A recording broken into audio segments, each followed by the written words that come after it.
నేను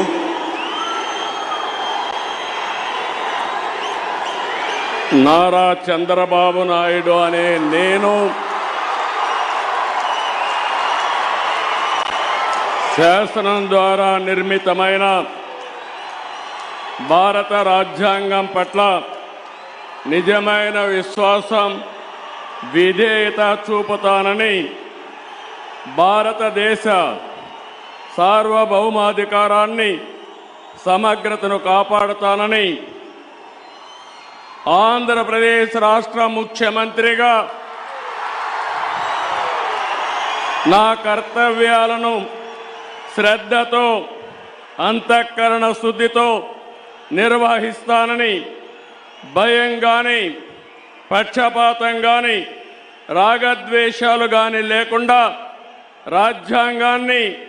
శాసనాలను అనుసరించి ప్రజలందరికీ న్యాయం చేకూరుస్తానని